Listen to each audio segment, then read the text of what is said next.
Okay, in this section, we're looking for two rules, one called the product rule and one called the quotient rule. So the idea here is for us to find the derivative.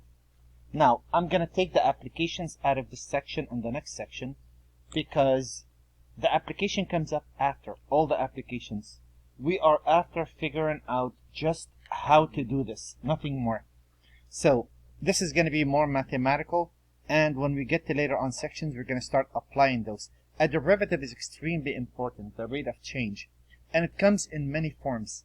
So the two most common would be, there are really three, two in this section and one in section 2.5. One of them is called the product rule. That is, when you take a derivative, and we all know how to take a derivative, the long way it was f prime of x was the limit as delta x approaches 0 of f of x plus delta x minus f of x all over delta x, if you recall. And then we went for the shortcut. And we're still doing a shortcut. So this is a shortcut. Instead of doing this, which is really a lot of work, we have a very quick way of finding a derivative of two functions multiplied. If you're multiplying two functions, the derivative of the product of two differentiable functions is equal.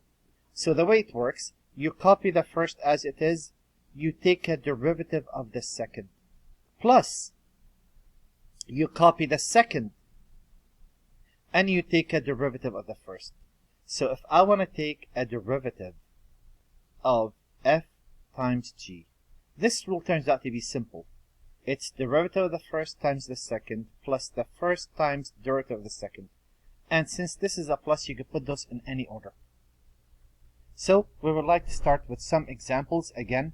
Now, I know you could multiply those, but eventually we're going to get to certain functions that you can't multiply. This is on page 124. These are two functions multiplied. If I want to take a derivative, that would be derivative of the first. Derivative of 4x minus 7 is a 4, times the second, plus I would copy the first times derivative of the second. And again, since it's a plus, it really makes no difference which one you write first, because addition is commutative. So on a test, this is all I want. If I say find the derivative, that's all I want. For the homework, you're going to clean that up. And that's going to be 12x plus 4 plus 12x minus 21. And this derivative will be 24x minus 17. Now, again, I know you could FOIL those and take a derivative. The goal is to practice this because eventually we're going to get to problems that you can't FOIL. Eventually, we're going to be taking a derivative of something like this. And there's no way you could FOIL those, and so you should really learn these tricks. And if there's a shortcut around them, I would have told you this is the rule, is the shortcut. And how about this problem? The same deal. If I want to take a derivative, so derivative of the first, this is how I always do it. 5 minus 3x squared times the second, plus the first times derivative of the second, which is a 2. Again, on a test, this is all I want. For the homework, you're going to clean that up, and that's going to be, you're going to FOIL. That would be 10x plus 45 minus 6x cubed minus 27x squared plus 10x minus 2x cubed, and the derivative would be negative 8x cubed minus 27x squared plus 20x plus 45. So again, on a test, all what I want is the calculus. And if I want to take a derivative of this, derivative of the first, that is 2x minus 2 times the second, plus the first times derivative of this, which is 3x squared plus 0. On a test, this is all I want. And for the homework, you're going to FOIL this. That's 2x to the fourth minus 2x squared, 2x minus 2x cubed plus 2. And when you distribute that in, you're going to get 3x to the fourth minus 6x cubed plus 3x squared. And g prime would be 2x to the fourth. That's done. Oops, not 2. 5. 5x to the fourth.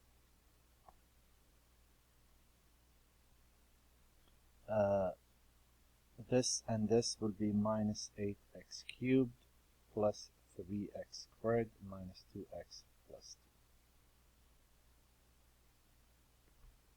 2. Another rule we really have to pay attention to, this is a bit more involved, and this is called the quotient rule. And these are the two rules we want to get out of the way today. That is, if you take a derivative of two functions divided, it's very similar to the product rule. So if I take a derivative of f divided by g, the rule works, you take derivative of one times the second, and f times derivative of another, except there's a minus, divided by the bottom, whatever this is, squared. Now, the catch, since it's a negative, you don't have a choice of switching those. The negative must be in front of the derivative of the denominator. That's really important. And I have 3 problems on those for practice. And then we mix up the pot and see if we could really get those out of the way. So I'm looking at problem number 12. If I want to take a derivative of this, a derivative of that would be, and according to the rule, derivative of the top, that's 2x, times the denominator, minus the top. The minus must be in front of the derivative of the denominator. Derivative of the denominator is a 1 over the denominator squared. Again, on a test, this is all I want. If I only ask, and I will be very specific on the test saying do not simplify, that's all I want. For the homework and for later on sections, you have to clean that up. That is 2x squared, if you distribute that, plus 6x minus x squared over x plus 3 squared, and that would be x squared plus 6x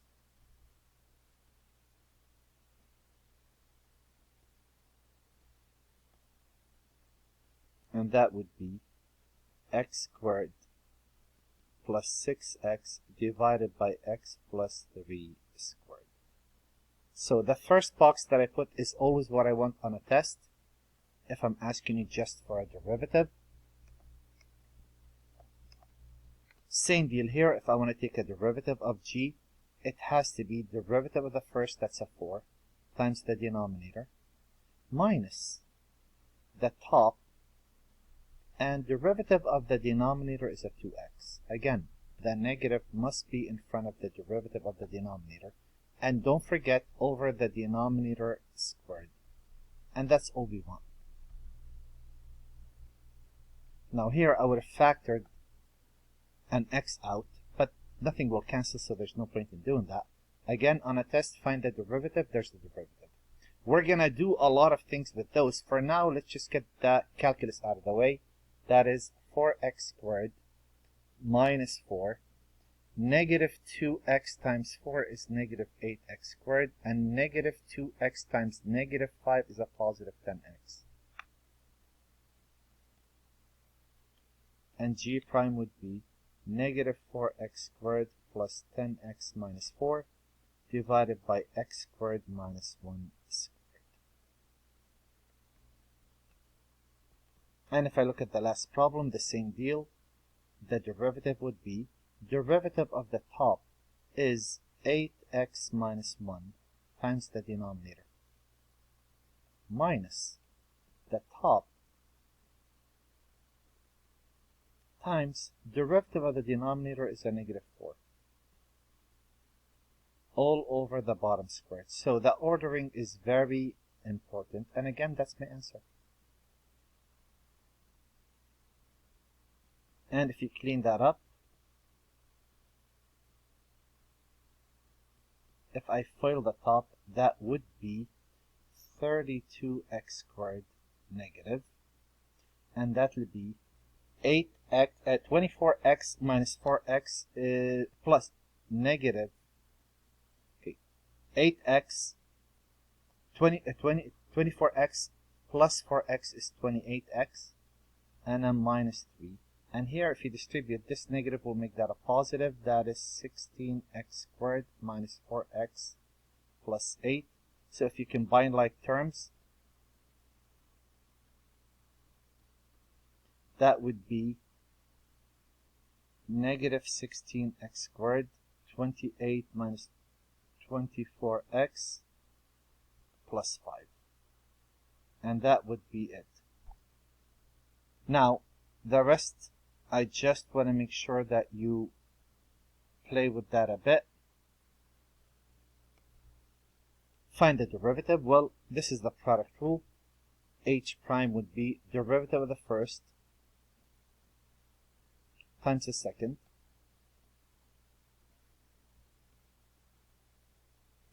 plus the first times derivative of the second. Wouldn't that be 8t minus 7?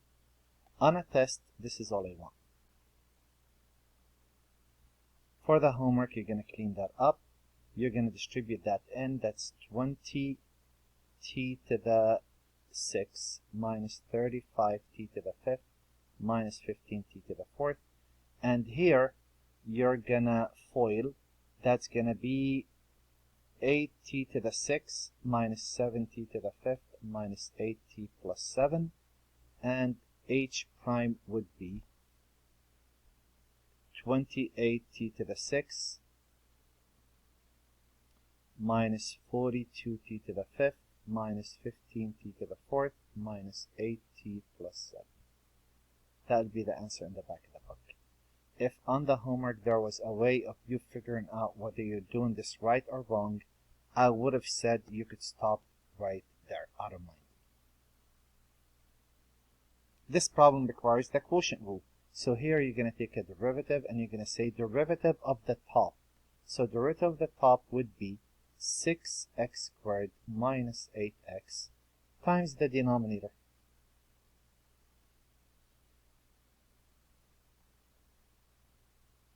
Minus the top times derivative of the denominator. All over the denominator squared. So again, that's it. That's all we want on a test. And we could do the rest as a practice. It's not a problem. And I want to do one more. I'd like to do number 40. Again, this problem's coming up in the next section heavily. For now, we're going to do this the long way. And the long way is actually a shortcut. We're going to write this as 4x cubed minus 2x minus 3 times 4x cubed minus 2x minus 3. And when we take a derivative, we're going to say, we're going to take derivative of the first, which is 12x squared minus 2 times the second, plus the first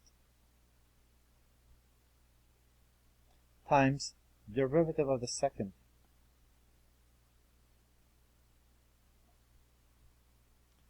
This is the calculus. And do you see that this and that are exactly the same? So you get twice those.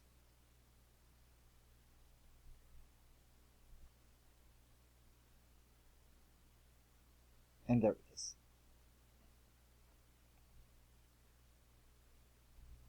And I have just one problem. I thought, I'll just bring it in again. No biggie. Just one small application to see how this goes. Demand 6364 uses the demand function to find the rate of change in demand of X units over a price. Keep in mind, demand always is affected by price. If the price goes down, the demand goes up. If the price goes up, the demand goes down. So, if I want to just take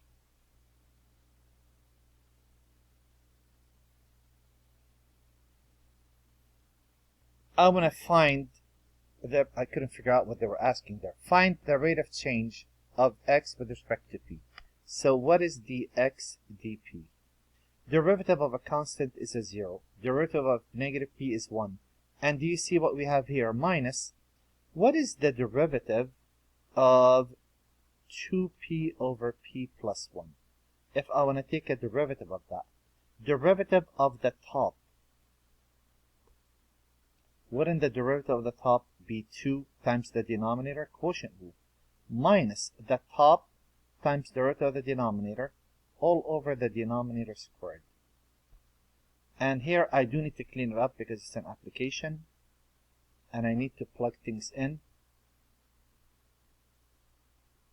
Actually, when we get into applications, I'll show you a quick way around this since you are going to plug things in. So this turns out to be 2 over p plus 1. That's a derivative. Now, they gave us a price at p equal 3.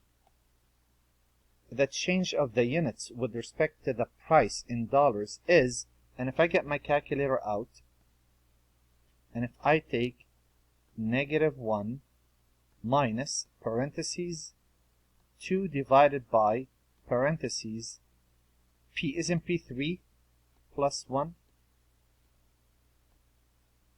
Okay, what did I do? If I take -1 minus, let's put it like this, as a fraction, 2 divided by 3 plus 1, which is really a 4, right? I'm getting -1.5. The answer is negative, either you say -3/2 or -1.5. I figured it out. I was just looking at that. I didn't square this. So if I go back to my calculator, whatever number I'm going to get, I'm going to interpret. If I go back and I square that, whatever the answer is, -1.125. Okay, -1.5, -1.125, it makes no difference. -1.125, right? This is over 1. And this, what are the units? They said x was the demand, right? Units per, and p, what was p? P was the price in dollars. For now, just write the units and we're going to elaborate on that heavily in the next few sections. Here's your homework. I strongly suggest you work at those slowly and make sure you get them all. That's something that's not going to go away.